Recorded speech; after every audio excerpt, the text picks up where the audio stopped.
Hello students,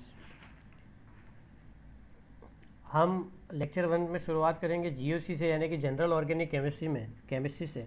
general organic chemistry में हम chemistry के सारे बेसिक कॉन्सेप्ट के बारे में चर्चा करेंगे।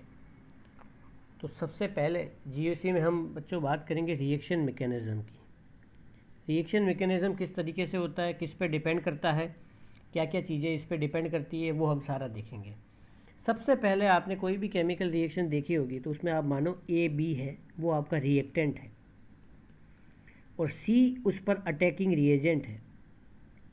यानी कि सी अटैक करेगा ए और बी पर, और ए बी पर जब अटैक करेगा तो जो आपको ए सी बना वो प्रोडक्ट बना, और बी है साइड प्रोडक्ट। ये एक बेसिक केमिकल रिएक्शन का कॉन्सेप्ट होता है। ए बी रिएक्टेंट, उस पर अटैकिंग रिएजेंट ने अटैक किया, फिर प्रोडक्ट बना, फिर बाई प्रोडक्ट बना। इसको बोलते हैं केमिकल रिएक्शन। ये सारा प्रोसेस रिएक्टेंट और प्रोडक्ट के बीच में एक चीज़ आती है जिसको बोलते हैं हम इंटरमीडिएट।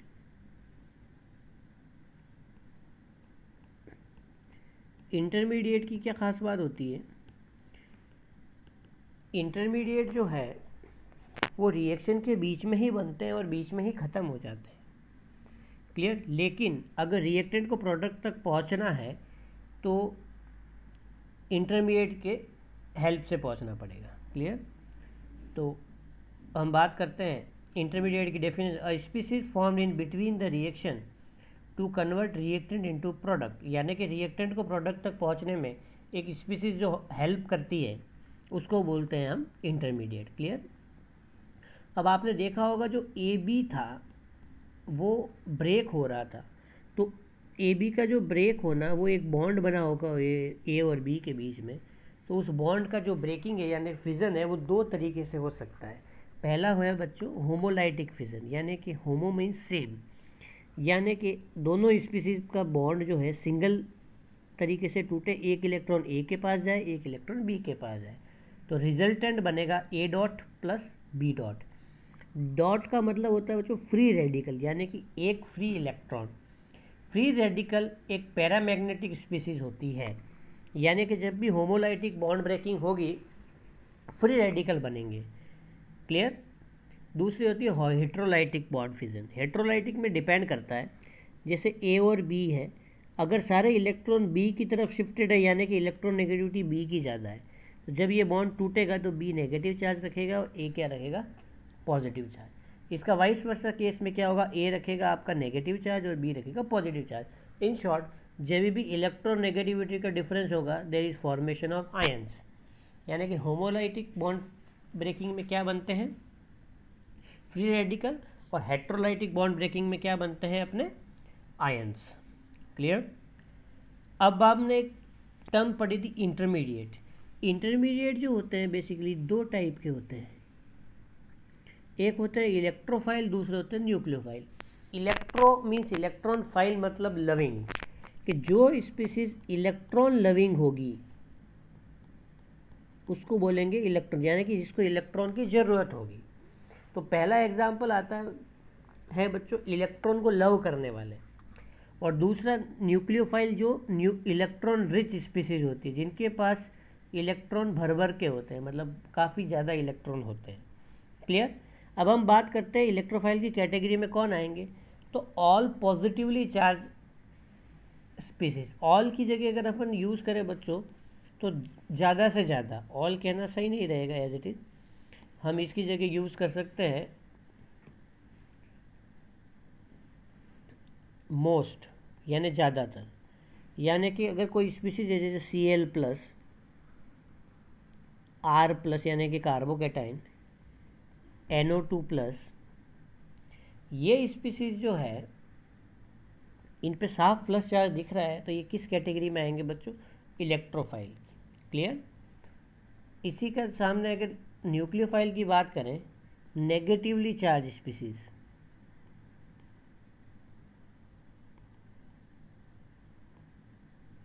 नेगेटिवली चार्ज स्पीसीज यानी कि Cl minus, bromine minus, OH minus, R minus, ये किस कैटेगरी में आएंगे बच्चों? न्यूक्लियोफाइल के। ये जो साफ साफ दिखेंगे हमें, दूसरी कैटेगरी इसमें आती है, दूसरी कैटेगरी इसमें आती है बच्चों electron deficient with incomplete octet. यानी कि कुछ ऐसे लोग होंगे जैसे BF3 है, ये हमें न्यूट्रल तो दिखेगा, लेकिन जब हम इसका स्ट्रक्चर और पूरा अच्छे से ड्रॉ करेंगे तो हमें ये पता लगेगा कि ये जो BF3 है इसकी ऑक्टेट इनकम्प्लीट है। क्लियर? तो ऑक्टेट अगर इनकम्प्लीट है तो ये इलेक्ट्रॉन डेफिशिएंट होगा, और इलेक्ट्रॉन डेफिशिएंट है तो इसमें इलेक्ट्रॉन की कमी होगी। क्लियर? और न्यूक्लियोफाइल की हम बात करें तो इसमें आएगा complete octet with lone pair.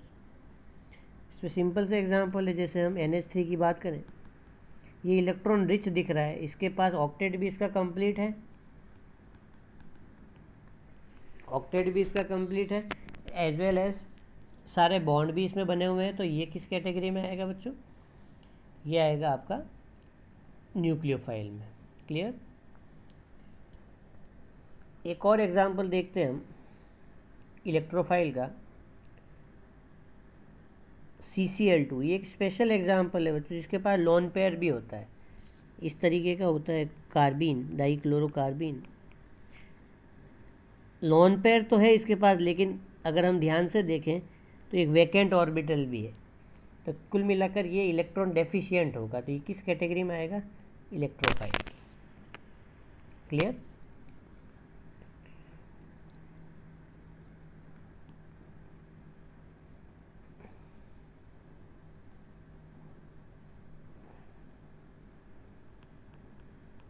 Some special electrophile होते हैं।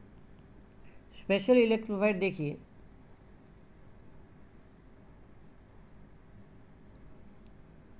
ऑक्टेट तो उनका कंप्लीट होता है, बट नेचर इनका कैसा होता है? इलेक्ट्रोफाइल। कैसे?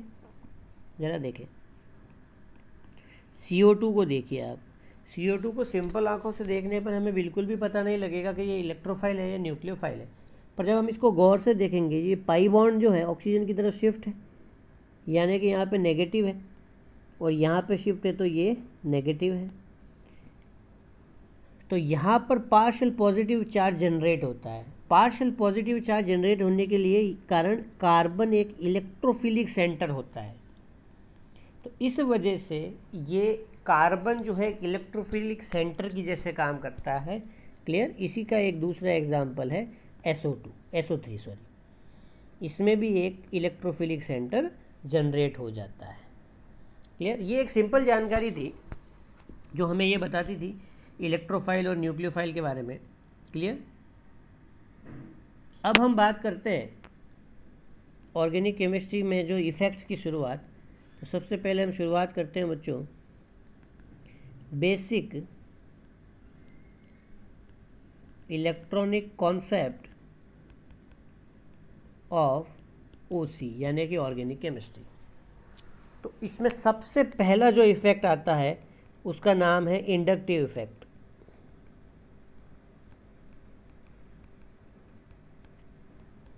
इंडक्टिव इफ़ेक्ट, इंडक्टिव इफ़ेक्ट के बारे में हम बात करें, इसकी डेफिनेशन दें। इंडक्टिव इफ़ेक्ट क्या होता है? सबसे पहले मैं आपको बताऊं, इंडक्टिव इफ़ेक्ट को समझने के लिए आपको इसकी डेफिनेशन नोट करवाता हूं मैं। इसके बारे में हमें ये ध्यान रखना है, it is a permanent effect, permanent effect, and it arises due to difference in electron negativity. Clear? एक परमानेंट इफेक्ट होता है और इलेक्ट्रॉन नेगेटिविटी डिफरेंस की वजह से जनरेट होता है। एक खास बात, ये केवल सिग्मा बॉन्ड में होता है। क्लियर? यानी कि इसमें होता है shifting of sigma electron cloud. देखते हैं इसमें किस तरीके से शिफ्टिंग होती है। देखिए,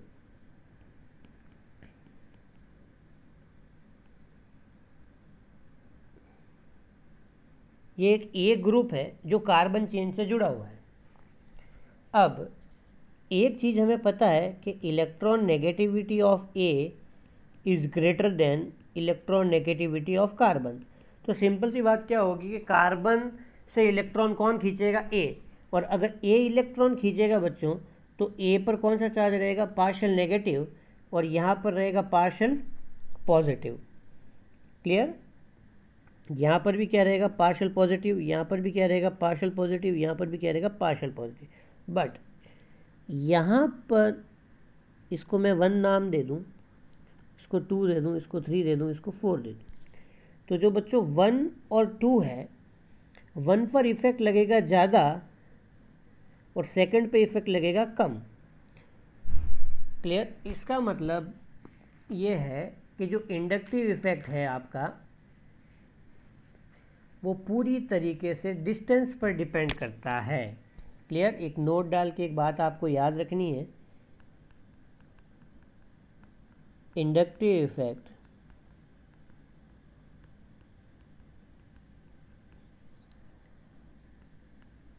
only depends upon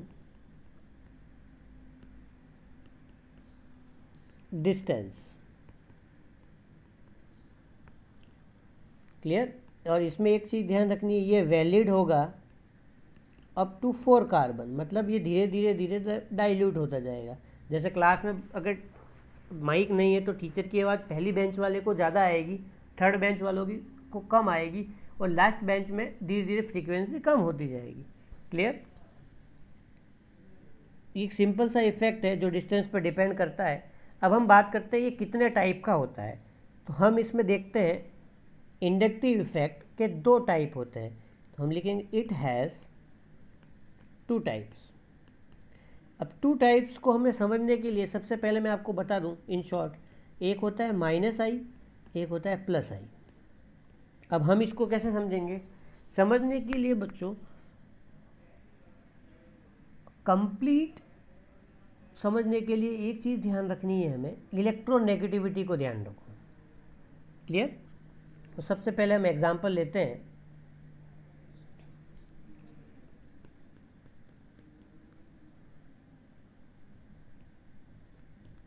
ये ए ग्रुप जुड़ा हुआ है और हमें ये पता है En of A is greater than En of carbon, यानी कि इलेक्ट्रॉन खींचेगा यहाँ पार्शियल नेगेटिव, यहाँ पार्शियल पॉजिटिव, पॉजिटिव, पॉजिटिव और पॉजिटिव। क्लियर? तो अगर ग्रुप इलेक्ट्रॉन खींचेगा यानी कि ए अपनी तरफ खींचेगा, तो ए अपनी तरफ खींचेगा तो इसको बोलेंगे -i effect of A. Clear? यहाँ पे हम एक चीज़ लिख सकते हैं, ए exert -i effect on hydrocarbon chain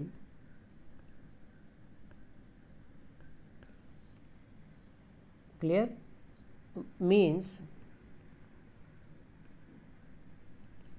ये क्या करता है, इलेक्ट्रॉन डेंसिटी को डिक्रीज करेगा, डिक्रीजेस इलेक्ट्रॉन डेंसिटी। कहाँ से? From carbon. इसका मतलब ये -i हुआ, मीन्स जो इलेक्ट्रॉन लेगा वो कौन सा होगा भाई? -i। क्लियर? तो हम एक बात कह सकते हैं, हमें ये पता है हेलोजन्स। हेलोजन्स क्या होते हैं? ज़्यादा इलेक्ट्रोनेगेटिव होते हैं। Halogens means fluorine, chlorine, bromine और आयोडीन। हमें ये पता है कि ये इलेक्ट्रोनेगेटिव होते हैं, तो ये सारे लोग कौन सा इफेक्ट शो करेंगे यहाँ पर? माइनस आई। क्लियर? और in short minus I group कौन से होंगे? जो इलेक्ट्रॉन विड्रॉइंग नेचर के होंगे, इलेक्ट्रॉन विड्रॉइंग नेचर के। क्लियर? कुछ एग्जाम्पल लिखता हूँ मैं जो हमें याद रखने, बेसिकली तो आपको समझ में आ गया होगा। जैसे फ्लोरीन है, क्लोरीन है, ब्रोमीन है, NO2 ग्रुप है, कार्बोक्सिलिक ग्रुप है,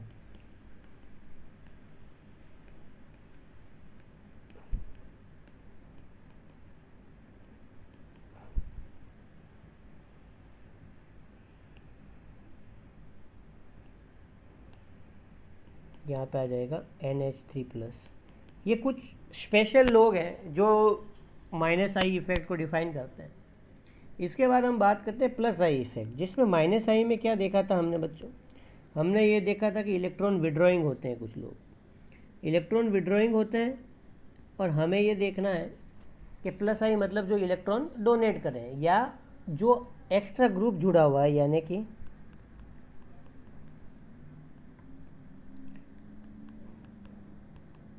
ये कार्बन चेन से कोई ग्रुप जुड़ा हुआ है बी, ये इलेक्ट्रॉन डोनेट कर रहा है या कार्बन खींच रहा है, या अपनी कह देंगे electron negativity of carbon is greater than B. Clear? यानी कि ये लोग इलेक्ट्रॉन डोनेट कर रहे हैं, तो इन लोगों को बोलेंगे प्लस आई ग्रुप्स। क्लियर? तो प्लस आई ग्रुप में कौन कौन लोग आएंगे ये हमें याद रख लोगे तो आपको माइनस आई याद रखने की ज़रूरत नहीं पड़ेगी। इसमें लिख सकते हो all alkyl groups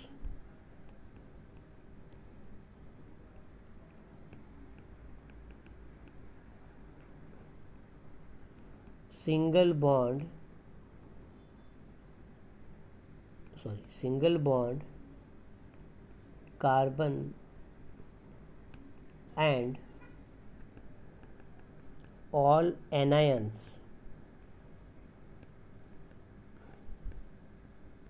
behave as plus I। कहने का मतलब क्या था? एंड कंप्लीट कर लो स्टेटमेंट पहले। Remaining all are minus I groups. कैसे? कहने का मतलब है जो सिंगली बॉन्डेड एल्काइल चेन है और नेगेटिवली चार्ज है, वो साफ ही साफ आपको क्या दिखेंगे? प्लस आई। एक मैं क्वेश्चन देता हूं जिससे आपके सारे कॉन्सेप्ट क्लियर होंगे।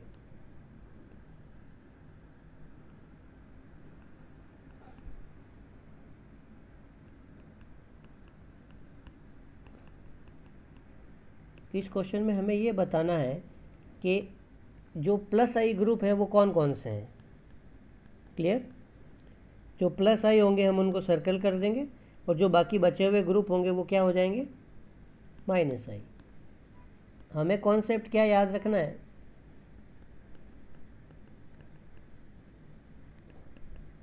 हमें कॉन्सेप्ट ये याद रखना है बच्चों कि जो नेगेटिवली चार्ज आयन होंगे या सिंगली बॉन्डेड एल्काइल चेन, वो सब किस कैटेगरी में आएंगे? प्लस आई में। और बाकी चाहे कितने भी लोग लिखे हुए हों वो सब किस कैटेगरी में आएंगे? वो सब किस कैटेगरी में आएंगे? वो सब के सब माइनस आई कैटेगरी में आएंगे। क्लियर? अब हम बात करते हैं, इनमें से सर्कल करते हैं। सबसे पहले फ्लोरीन माइनस आई, क्लोरीन माइनस आई, ब्रोमीन माइनस आई, NO2 माइनस आई। ये सिंगली बॉन्डेड है तो ये क्या हो गया? प्लस आई। ये डबली बॉन्डेड है तो माइनस आई। ये ट्रिपल बॉन्डेड माइनस आई। ये आपका हो गया प्लस आई। ये माइनस है। नेगेटिव चार्ज प्लस आई, माइनस आई, माइनस आई, नेगेटिव चार्ज प्लस आई, नेगेटिव चार्ज प्लस आई, पॉजिटिव चार्ज कोई मतलब नहीं माइनस आई, सिंगली बॉन्डेड प्लस आई, सिंगली बॉन्डेड प्लस आई, नेगेटिवली चार्ज प्लस आई। देखिए आपका कॉन्सेप्ट इससे क्लियर हो गया कि नेगेटिव चार्ज और सिंगली बॉन्डेड दिखे तो प्लस आई, बाकी सारे ग्रुप किस कैटेगरी में आएंगे बच्चों? वो सारे ग्रुप किस कैटेगरी में आएंगे?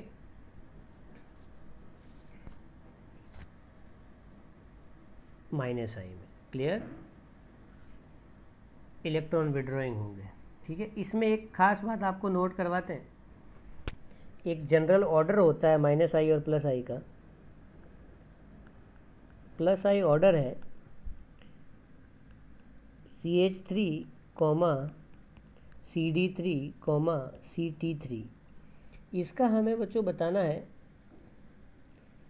प्लस आई का ऑर्डर। तो हमें ये ध्यान रखना है कि जो CT3 होता है उसकी इलेक्ट्रॉन डेंसिटी सबसे ज़्यादा होती है, तो सबसे ज़्यादा डोनेट करेगा as compare to CD3 and as compare to CH3।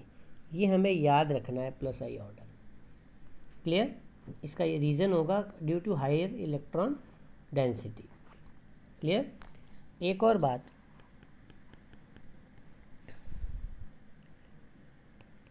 ये है CH3 और ये है CH2CH3।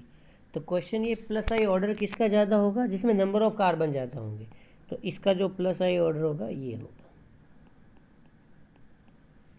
क्लियर? ये कुछ छोटे छोटे क्वेश्चन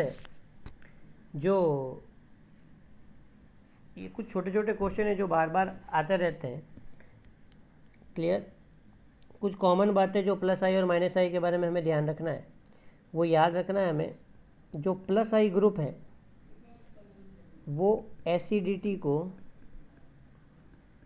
डिक्रीज़ करते हैं और माइनस आई ग्रुप है वो एसिडिटी को हमेशा इंक्रीज़ करते हैं। वो कैसे क्या वो हम आगे पढ़ेंगे। क्लियर? अभी ये फॉर्मूला हमें ध्यान रखना है। और एक और कॉन्सेप्ट, जो एसिडिटी होती है वो ब्रांचिंग के इन्वर्सली प्रोपोर्शनल होती है। ये एक फॉर्मूला है जो हमें ध्यान रखना है। क्लियर? ये जो फॉर्मूला है हमें ध्यान रखना है, जिसके बारे में हम बात करेंगे। इसके बारे में ये है कि प्लस आई ग्रुप जो होंगे वो एसिडिटी को हमेशा कम करेंगे और माइनस आई ग्रुप जो है वो एसिडिटी को बढ़ाएंगे। तो एक और कॉन्सेप्ट हमें याद रखना, एसिडिटी इन्वर्सली प्रोपोर्शनल होती है ब्रांचिंग के। कैसे क्या वो भी हम एग्जाम्पल से समझेंगे। तो सबसे पहले हम बात करते हैं application of inductive effect. Inductive effect के क्या क्या एप्लीकेशन है, वो कहाँ कहाँ काम आते हैं। तो हमने इसमें सबसे पहला एप्लीकेशन देखते हैं, एसिडिटी ऑफ एलिफेटिक एल्कोहल। तो हम एसिडिटी सबसे पहले फाइंड करेंगे एलिफेटिक एल्कोहल्स की। इसमें क्या होता है, एल्कोहल ROH है, एसिड लूज़ किया और बना इसका एल्को ऑक्साइड आयन। तो हम इसके बारे में चर्चा करते हैं। ये है एसिड, इसने लूज़ किया, ये 2 डिग्री एल्कोहल है, ये 3 डिग्री एल्कोहल है। अब हम देखें, एसिड का एक बनता है कॉन्जुगेट बेस, और कॉन्जुगेट बेस जितना स्ट्रांग होता है एसिड उतना ही वीक होता है। तो हम सबसे पहले बात करते हैं, इसमें इंडक्टिव इफेक्ट कम लग रहा है क्योंकि ये मिथाइल ग्रुप दूर जा रहा है। तो यहाँ पर इलेक्ट्रॉन डेंसिटी क्या होगी, इलेक्ट्रॉन डेंसिटी कम होगी। तो इलेक्ट्रॉन डेंसिटी अगर कम होगी तो ये बेस कैसा होगा, वीकर। वीकर बेस है तो एसिड कैसा होगा इसका, स्ट्रॉन्ग। क्लियर? इसकी बात करते हैं, जो CH3 मिथाइल ग्रुप है जो प्लस आई इफेक्ट देता है, तो ये लोग यहाँ पर इलेक्ट्रॉन डेंसिटी को इंक्रीज़ करेंगे। तो इलेक्ट्रॉन डेंसिटी जो है वो एकदम से इंक्रीज़ होगी। इलेक्ट्रॉन डेंसिटी इंक्रीज़ होने का मतलब उसके पास इलेक्ट्रॉन क्लाउड बहुत ज़्यादा है, और इलेक्ट्रॉन क्लाउड अगर बहुत ज़्यादा है तो इसका सीधा सीधा मतलब क्या होता है कि इलेक्ट्रॉन क्लाउड बहुत ज़्यादा है तो इसका मतलब वो इलेक्ट्रॉन डोनेट कर सकता है। तो ये बेस कैसा होगा,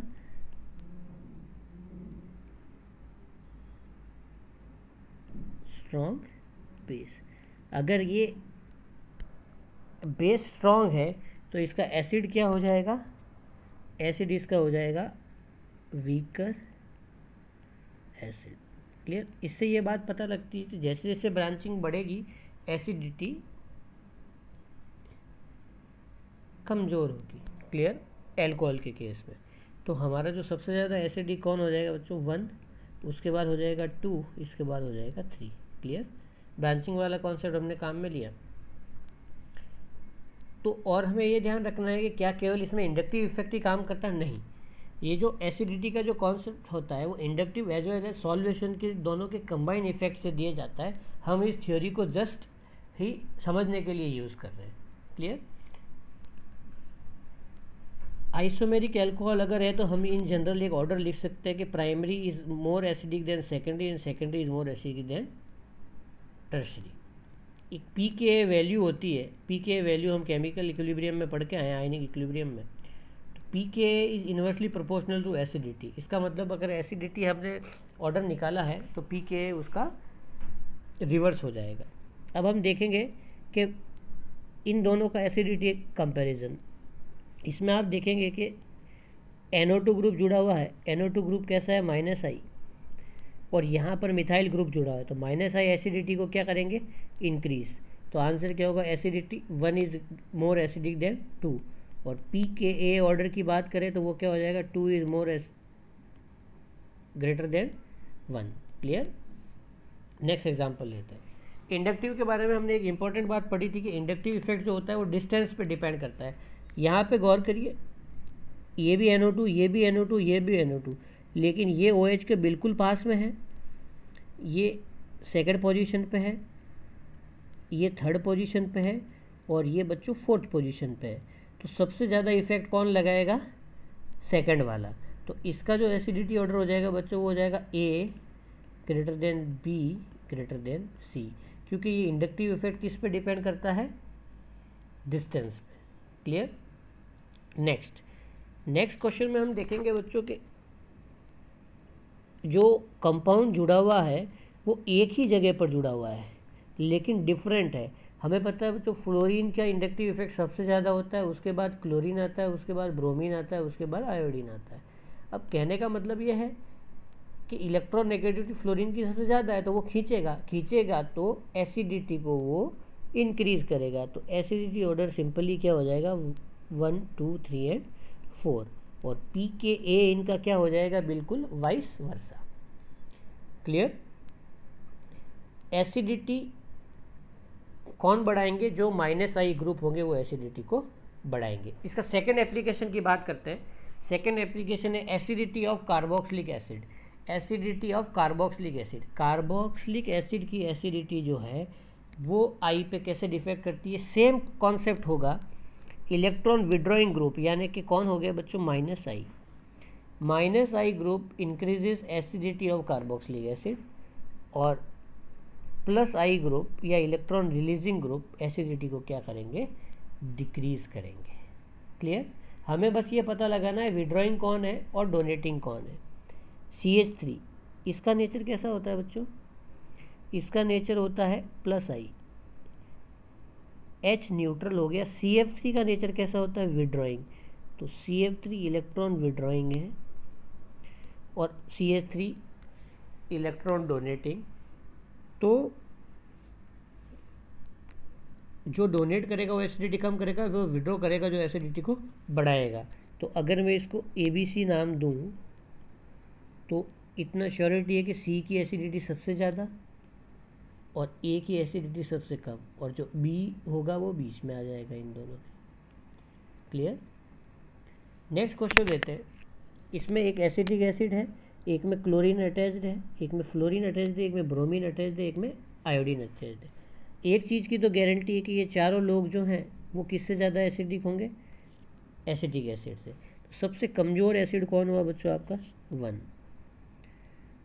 और सबसे स्ट्रॉन्ग कौन होगा फ्लोरीन वाला यानी कि 3।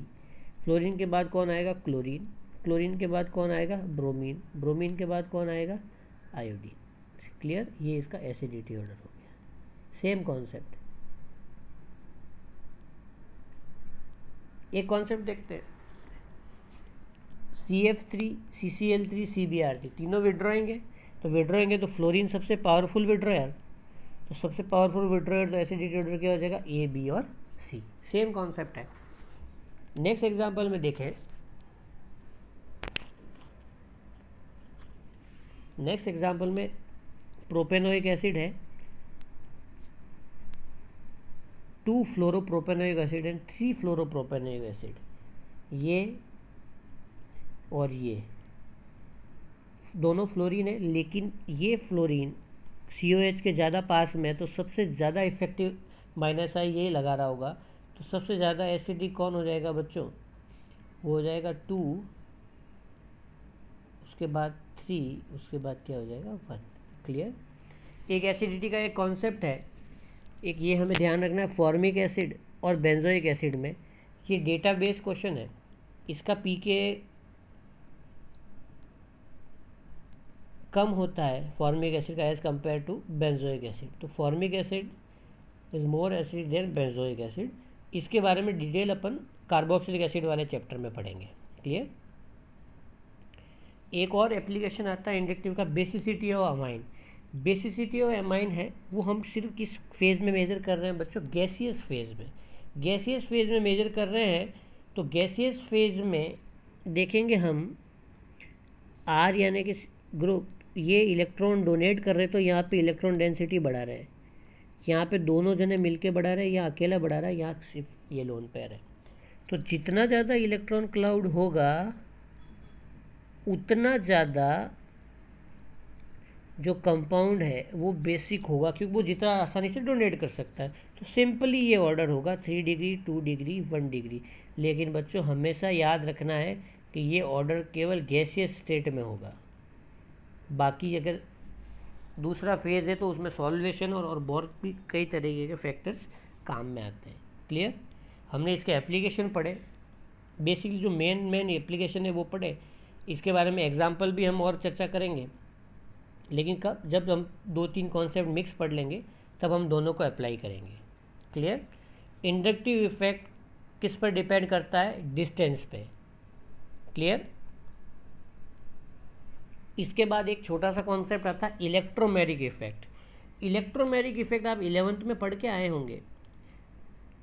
ये पाई इलेक्ट्रॉन क्लाउड जिस कंपाउंड में प्रेजेंट है उसके अंदर इलेक्ट्रोमेरिक इफेक्ट हो सकता है, और उसमें क्या होगा कि जो पाई इलेक्ट्रॉन क्लाउड है उसका जो डेविएशन है उस पर डिपेंड करेगा। देखिए सबसे पहले ये बच्चों पाई इलेक्ट्रॉन क्लाउड है, ये इलेक्ट्रोफाइल को ट्रैप करेंगे। इन्होंने इलेक्ट्रोफाइल को खींचा तो एक ये स्पीसीज जनरेट हुई। एक एग्जांपल देखते हैं, ये एल्कीन है, इसने H+ को ट्रैप किया तो कार्बोकैटायन बना। नोट कीजिए ये डबल बॉन्ड ही ट्रैप करेगा हमेशा।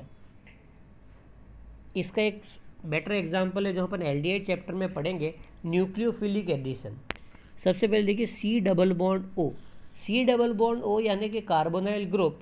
कार्बोनाइल ग्रुप में क्या है बच्चों, एक कार्बन है, एक ऑक्सीजन है। ऑक्सीजन की इलेक्ट्रोनेगेटिविटी ज़्यादा है तो नेगेटिव चार्ज कौन रखेगा, ऑक्सीजन, और पॉजिटिव चार्ज किस पर जनरेट हो जाएगा, कार्बन पर। और अगर इसके पास पॉजिटिव चार्ज जनरेट हुआ मतलब इलेक्ट्रॉन की कमी, इलेक्ट्रॉन की कमी।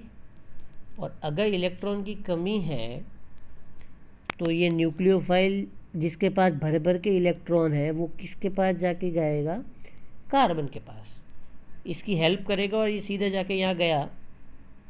अब ये न्यूक्लियोफाइल के पास कोई चार्ज नहीं रहा, अब ये स्पीसीज बनी, इसका अब O पे माइनस आया। क्लियर। ये होता है इंटरमीडिएट। इसके बाद नेक्स्ट स्टेप में जो भी H+ या कुछ होता है वो आके जुड़ेगा। क्वेश्चन ये कि क्या ये इलेक्ट्रोमेटिक इफेक्ट शो करेगा, बिल्कुल करेगा। इसमें ट्रिपल बॉन्ड है, ये भी करेगा, ये भी करेगा, ये भी करेगा, ये भी करेगा। कहने का मतलब है पाई बॉन्ड का ये कॉन्सेप्ट है। इसके बारे में जो हम चर्चा है वो जैसे जैसे चैप्टर्स में क्वेश्चन आएंगे वो करेंगे। क्लियर। तो जो इलेक्ट्रोमेरिक इफेक्ट है वो केवल किसका इफेक्ट है बच्चों, पाई का। और इंडक्टिव इफेक्ट के बारे में हमने पढ़ा था, inductive effect is a permanent effect. और इंडक्टिव इफेक्ट किस पर डिपेंड करेगा, डिस्टेंस पे। केवल और केवल किस पे डिपेंड करेगा, पहले डिस्टेंस पर। क्लियर, हमें इन छोटी छोटी बातों का ध्यान रखना है, और जैसे जैसे डिस्टेंस बढ़ेगी वैसे वैसे क्या होगा कि इंडक्टिव इफेक्ट की इंटेंसिटी जो है कम होती जाएगी। क्लियर। अब मैं बच्चों आपको कुछ क्वेश्चन लेता हूँ जो इंडक्टिव इफेक्ट के बारे में होंगे। इंडक्टिव इफेक्ट अभी हमने स्टार्ट किया था, तो उसके कुछ प्रैक्टिस क्वेश्चन भी ज़रूरी हैं। तो प्रैक्टिस इफेक्ट, इंडक्टिव इफेक्ट में आपको मेनली मैं कुछ क्वेश्चन देता हूँ, देखिए।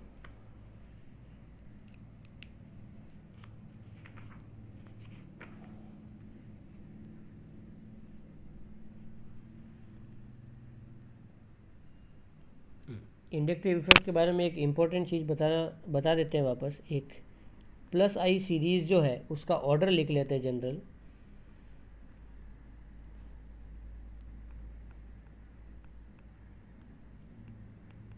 नोट कर लीजिएगा इसको। CH, उसके बाद CD, उसके बाद CT, उसके बाद methyl group.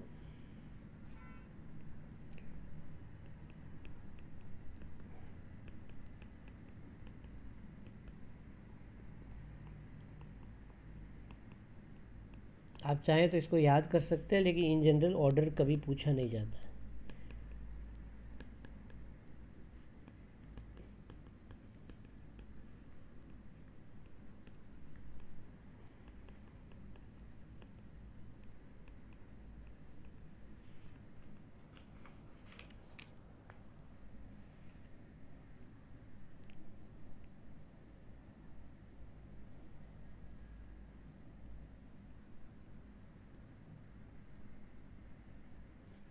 Clear. Inductive effect के बारे में एक चीज़ थी, एसिडिटी बताने में वो काम आता है, एज वेल एज वो स्टेबिलिटी भी बताता है। तो ये एक स्पेशल चीज़ जो मैं आगे भी इंक्लूड करूँगा, उसके बारे में देखिए।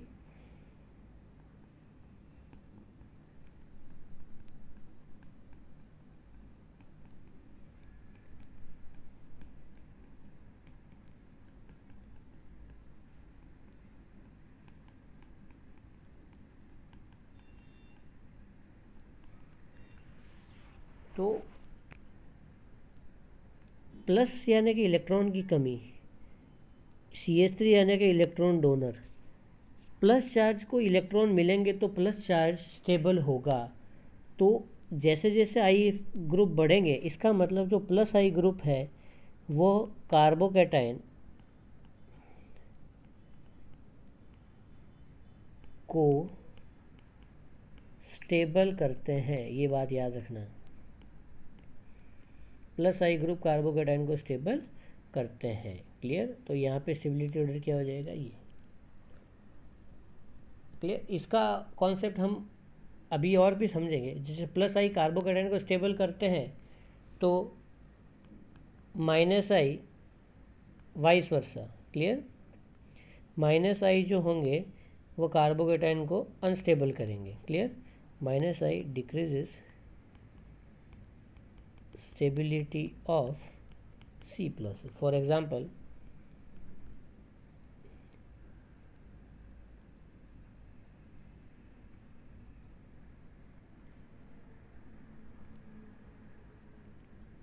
सिंपल एग्जांपल लेते हैं। ये ग्रुप है, यहाँ पे प्लस चार्ज है, यहाँ NO2 जुड़ा हुआ है, और यहाँ पे प्लस चार्ज है, यहाँ मिथाइल ग्रुप जुड़ा है। दोनों में से ज़्यादा स्टेबल कौन होगा बच्चों? दोनों में ज़्यादा स्टेबल होगा जिसमें NO2 नहीं जुड़ा हुआ। ये स्टेबिलिटी को कम करेगा। क्लियर। ये थी सिंपल जानकारी आपके बारे में, इंडक्टिव के बारे में। और जब हम आगे आगे कॉन्सेप्ट पढ़ते जाएंगे, हम और एग्जाम्पल इंक्लूड करते जाएंगे कि एनायन और कार्बोकैटायन, एनायन, इन सब की स्टेबिलिटी पर ये क्या इफेक्ट डालता है। क्लियर।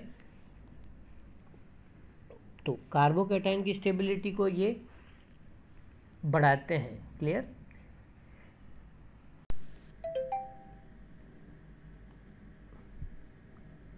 अब एक छोटे से पॉइंट की चर्चा करते हैं कि एक अनदर एप्लीकेशन है इंडक्टिव का, जो हमें ये बताएगा कि बेसिसिटी को इंडक्टिव ग्रुप किस तरीके से इफ़ेक्ट डालता है। तो जो बेसिसिटी है वो इंडक्टिव वाले ग्रुप्स पे किस तरह से डिपेंड करेगी, ज़रा देखते हैं। जो प्लस आई ग्रुप्स हैं वो क्या करेंगे, बेसिसिटी को इंक्रीज़ करेंगे, और जो आपके माइनस आई ग्रुप हैं वो बेसिसिटी को क्या करेंगे, कम करेंगे, यानी कि इलेक्ट्रॉन खींचेंगे। इस वाले ग्रुप में देखिए आप, मिथाइल डोनेट कर रहा है, इधर 2-2 मिथाइल डोनेट कर रहे हैं, इधर 3-3 मिथाइल डोनेट कर रहे हैं। तो बेस कौन होगा, बेसिकली जो इलेक्ट्रॉन को डोनेट करेगा। तो ये लोग मिलके इलेक्ट्रॉन को डोनेट करेंगे, तो यहाँ पे इलेक्ट्रॉन होने चाहिए। तो इससे ये पता लगता है कि जो आई ग्रुप है, प्लस आई ग्रुप है, वो क्या करते हैं, हमारे इलेक्ट्रॉन डोनर होते हैं, और इलेक्ट्रॉन डोनर होने की वजह से इलेक्ट्रॉन डेंसिटी बढ़ाते हैं, और डेंसिटी बढ़ेगी, इस कारण से क्या होगा कि बेसिसिटी इंक्रीज होगी। यानी कि हमें याद रखना है, प्लस आई ग्रुप बेसिसिटी को इंक्रीज करते हैं और एसिडिटी को डिक्रीज करते हैं। इसका वाइस वर्सा भी आप याद रख सकते हैं। क्लियर। एक सिंपल क्वेश्चन लेते हैं जिसमें हम सीखेंगे कि पीकेबी ऑर्डर, यानी कि हमें बेसिसिटी का उल्टा ऑर्डर बताना है। तो बेसिक ग्रुप होने के लिए लोन पेयर होना चाहिए, और लोन पेयर डोनेट भी करना चाहिए। तो देखिए बच्चों, एफ का नेचर है माइनस आई, इसका नेचर है प्लस आई, इसका नेचर है माइनस आई, और यहाँ NO2 की जगह अपन कर देते हैं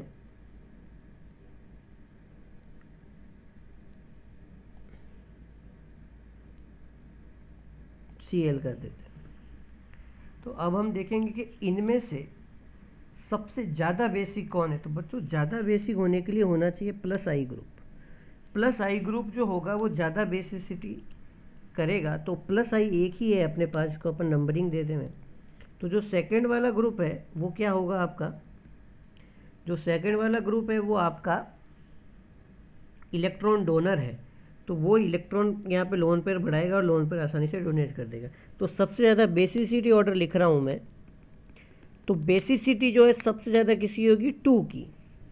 और सबसे खराब बेस कौन होगा बच्चों, NO2, क्योंकि NO2 का माइनस आई सबसे अच्छा होता है, यानी कि सबसे ज़्यादा विड्रॉ करता है।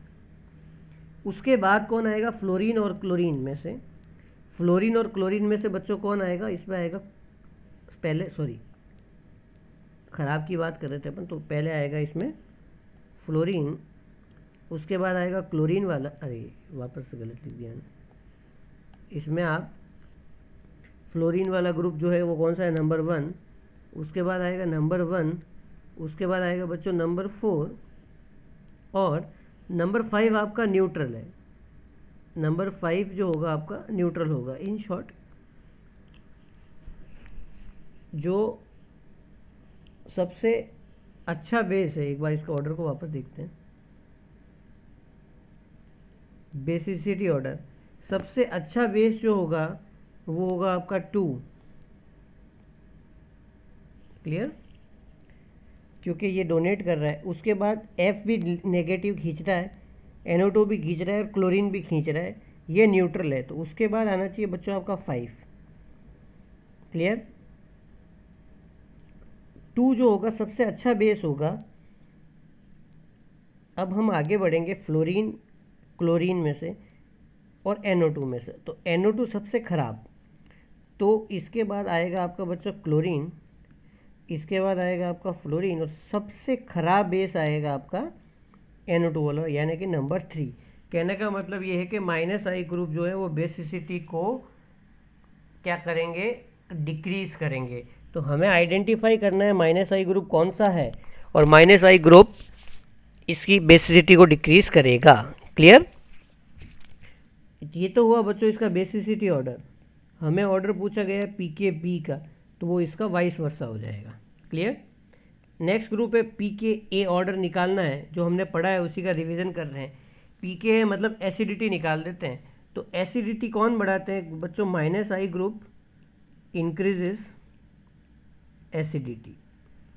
तो माइनस आई ग्रुप देखना, NO2 है, Cl है, CH3 है और H है, इसका भी माइनस आई है, इसका भी माइनस आई है, इसका प्लस आई है और ये न्यूट्रल है।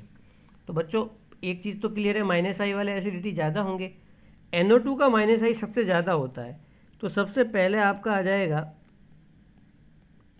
NO2, इसके बाद आपका आ जाएगा क्लोरीन, इसके बाद आपका आ जाएगा आपका फोर्थ नंबर जो न्यूट्रल फिनॉल है, और उसके बाद आ जाएगा थर्ड नंबर, क्योंकि ये डोनेट कर रहा है तो एसिडिटी को ये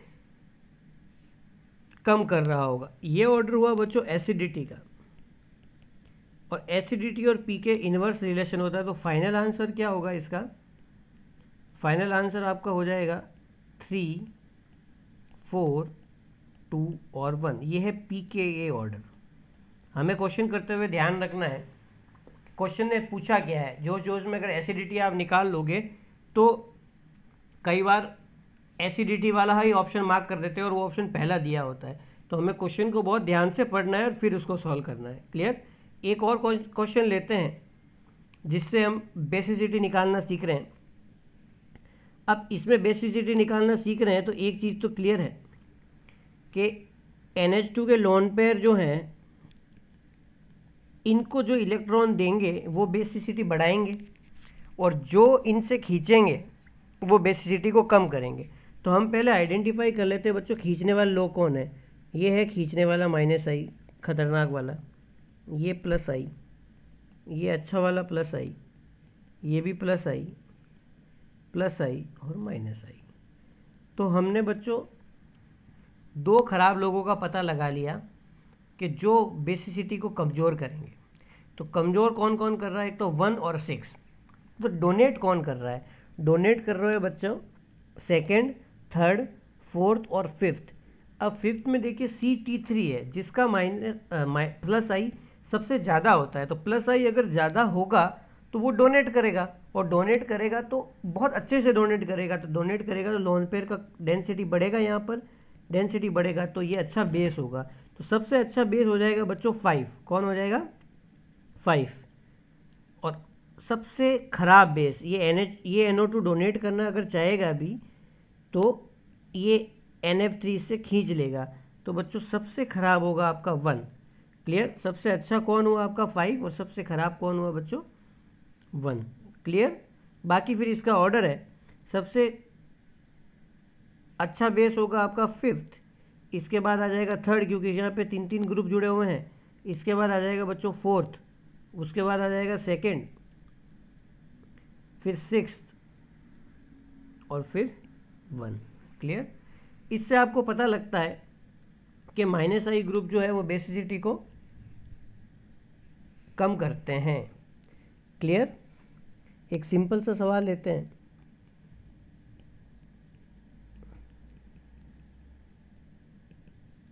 ये एक कंपाउंड है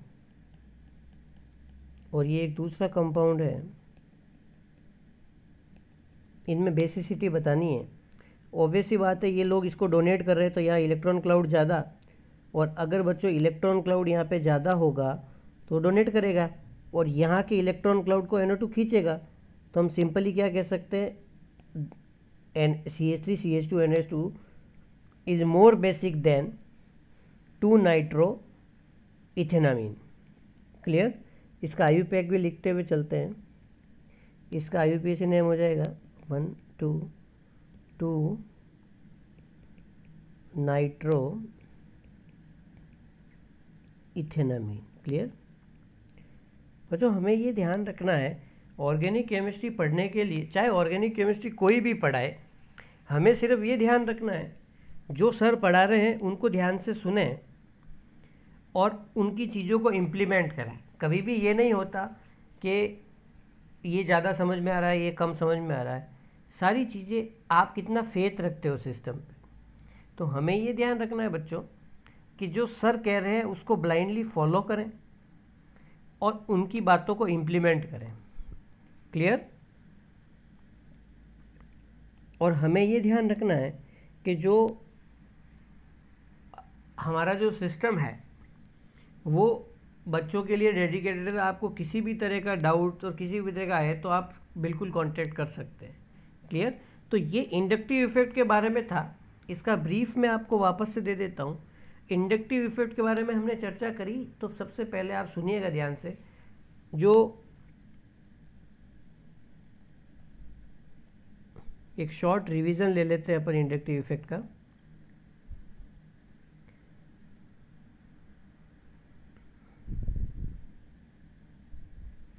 इंडक्टिव इफेक्ट जो होता है वो डिस्टेंस पर डिपेंड करता है। डिस्टेंस पर डिपेंड यानी कि जितनी डिस्टेंस कम होगी, जितनी डिस्टेंस बढ़ेगी, इंडक्टिव इफेक्ट कम होगा, और ये 4 कार्बन तक ही वैलिड रहता है। क्लियर। ये 2 टाइप का होता है, प्लस आई और माइनस आई।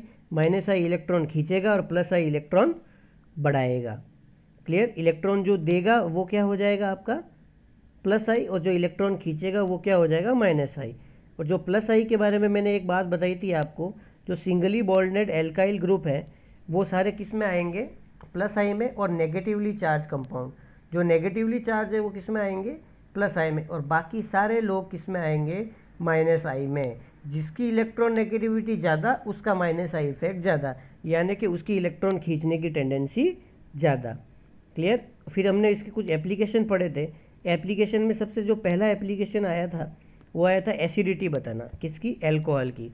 तो एसिडिटी का एक सिंपल कॉन्सेप्ट, आप माइनस आई ग्रुप पहचानो। माइनस आई ग्रुप एसिडिटी को बढ़ाएंगे और प्लस आई ग्रुप एसिडिटी को कम करेंगे। क्लियर। तो सिंपली हमें माइनस आई और प्लस आई को आइडेंटिफाई करना है और उनको समझते जाना है कि कौन सा ग्रुप का कितना इंटेंसिटी है। जैसे फ्लोरीन और क्लोरीन में से अगर हम बात करें तो फ्लोरीन का इंडक्टिव इफेक्ट यानी कि माइनस आई इफेक्ट ज़्यादा पावरफुल होगा क्लोरीन के कंपैरिजन में। क्लियर। क्योंकि इलेक्ट्रॉन नेगेटिविटी ज़्यादा है। फ्लोरीन और ऑक्सीजन में से किसकी ज़्यादा होगा, फ्लोरीन का। ऑक्सीजन और नाइट्रोजन में से किसका ज़्यादा होगा, ऑक्सीजन का। क्लियर। हमें ये वाला फॉर्मूला भी याद रखना है। प्लस आई एसिडिटी को कम करेंगे और माइनस आई एसिडिटी को बढ़ाएंगे, और acidity inversely proportional to branching. ये सब शॉर्ट ट्रिक्स हैं, ये आपको पढ़ने के बाद रिवीजन में याद रखने हैं। फिर इसके बाद अल्कोहल का एग्जांपल में हमने पढ़ा था किस तरीके से सेटअप करना है। इसमें जैसे जैसे ब्रांचिंग बढ़ेगी यानी कि 1 डिग्री 2 डिग्री और 3 डिग्री, ये इनका एसिडिटी ऑर्डर होगा। क्लियर। पीके जो अपन पढ़ के आए, पीके क्या होता है, एसिडिटी के इन्वर्स होता है। फिर हमने सिंपल क्वेश्चन लिए थे। ये वाला क्वेश्चन किस पे डिपेंड होता है बच्चों, डिस्टेंस पे। ये अलग अलग इंटेंसिटी इन सारे लोगों की। क्लियर। इसमें हमने पीके फाइंड किया था। हमने सारी वैरायटी के क्वेश्चन लिए हैं जिससे आपको ज़्यादा दिक्कत नहीं आए। क्लियर। कार्बोक्सिलिक एसिड की एसिडिटी भी बता सकते हैं, वो भी सेम फॉर्मूले से हमने बताई। क्लियर। इलेक्ट्रॉन विड्रॉइंग ग्रुप जो होंगे वो एसिडिटी को इंक्रीज करेंगे और इलेक्ट्रॉन रिलीजिंग ग्रुप जो होंगे वो एसिडिटी को डिक्रीज करेंगे। क्लियर। इसका वाइस वर्सा कॉन्सेप्ट भी लगता है बेसिसिटी में। एक ये पॉइंट आपको याद रखने का बोला था, ये अपन कार्बोक्सिलिक एसिड चैप्टर में पढ़ेंगे। क्लियर। वहाँ उसको अच्छे से एक्सप्लेन करेंगे। एक बेसिसिटी ऑफ अमाइन हमने पढ़ी थी। बेसिसिटी ऑफ अमाइन में हमने 3 डिग्री 2 डिग्री 1 डिग्री की चर्चा करी थी, लेकिन ये हमें याद किस में रखना है, कौन से फेज़ में, ये गैसियस फेज में। क्लियर। और अभी इलेक्ट्रोमैग्नेटिक इफेक्ट के बारे में थोड़ा सा ब्रीफ लिया था, फिर हमने एक्स्ट्रा क्वेश्चन लिए थे। एक्स्ट्रा क्वेश्चन में हमने क्या किया था, एक ये क्वेश्चन लिया था और एक बेसिसिटी के बारे में बताया था। तो बेसिसिटी को कौन बढ़ाते हैं, आपके प्लस आई ग्रुप। क्लियर। तो ये इंडक्टिव इफेक्ट के बारे में संपूर्ण जानकारी थी आपकी। क्लियर। अब इसके बाद जो अगला टॉपिक आता है वो आता है रेजोनेंस का। रेजोनेंस मैं आपको समझा देता हूँ, इसको एलोबरेट नेक्स्ट लेक्चर में करेंगे। रेजोनेंस इफेक्ट और डीलोकलाइजेशन होता क्या है। रेजोनेंस जो है वो एक फिनोमिना है जो आप केमिकल बॉन्डिंग चैप्टर में पढ़ के आए होंगे 11th में। केमिकल बॉन्डिंग में आपने ये पढ़ा होगा कि रेजोनेंस किस तरह से कंपाउंड को स्टेबल करता है और किस तरीके से हम कंपाउंड को एक नहीं मोर देन वन स्ट्रक्चर से भी समझा सकते हैं। तो रेजोनेंस को समझने के लिए हमें केमिकल बॉन्डिंग का थोड़ा बहुत नॉलेज होना चाहिए, और केमिकल बॉन्डिंग से ही ये अच्छा समझ में आता है। बेसिकली होता क्या है रेजोनेंस में, जो इलेक्ट्रॉन्स होते हैं यानी कि जो loosely bonded electrons, loosely bonded electron बच्चों पाई इलेक्ट्रॉन्स को बोलते हैं। पाई इलेक्ट्रॉन्स जो होते हैं जो ट्रेवल करते हैं, और वो ट्रेवल किस लिए करेंगे? रेजोनेंस में ट्रेवल इसलिए होता है इलेक्ट्रॉन का ताकि चार्ज डिस्पर्स हो। जितना ज़्यादा चार्ज डिस्पर्स होगा उतना ज़्यादा कंपाउंड में स्टेबिलिटी आएगी। तो और रेजोनेंस एक फिनोमिना है, वो कॉन्जुगेट सिस्टम का है। कॉन्जुगेट सिस्टम मतलब जैसे डबल सिंगल डबल, आगे इसके बारे में चर्चा करेंगे, double single plus, double single minus, double single lone pair, double single और फ्री रेडिकल, ये सब चीज़ें आगे आएंगी। मैं अभी आपको थोड़ा सा ब्रीफ दे रहा हूँ। बस रेजोनेंस के बारे में आप ये ध्यान रखें कि रेजोनेंस एक फिनोमिना है जो कंपाउंड की हाइपोथेटिकल स्ट्रक्चर्स को डिफाइन करता है और उसकी स्टेबिलिटी बताता है। एक हाइपोथेटिकल फिनोमिना है जिससे हम रेजोनेंस को डिफाइन करते हैं। क्लियर? कॉन्जुगेट सिस्टम प्लेनर होना चाहिए, यानी कि ऑर्बिटल अगर एक ही प्लेन में होंगे तो वह शेयरिंग कर सकेंगे इलेक्ट्रॉन की, और बेसिकली शेयरिंग ऑफ इलेक्ट्रॉन जो होता है, डीलोकलाइजेशन ऑफ इलेक्ट्रॉन्स जो होता है, उसी को हम रेजोनेंस का नाम देते हैं। क्लियर? जैसे जो पैरेलल पी ऑर्बिटल्स होते हैं इनमें भी शेयरिंग हो सकती है, पैरेलल डी में भी हो सकती है, ये हम पढ़ेंगे। तो बेसिकली आपको मैं ब्रीफ देना चाहता हूँ रेजोनेंस के बारे में। क्लियर? ठीक है, नेक्स्ट लेक्चर में हम इसके बारे में बात करेंगे। Thank you.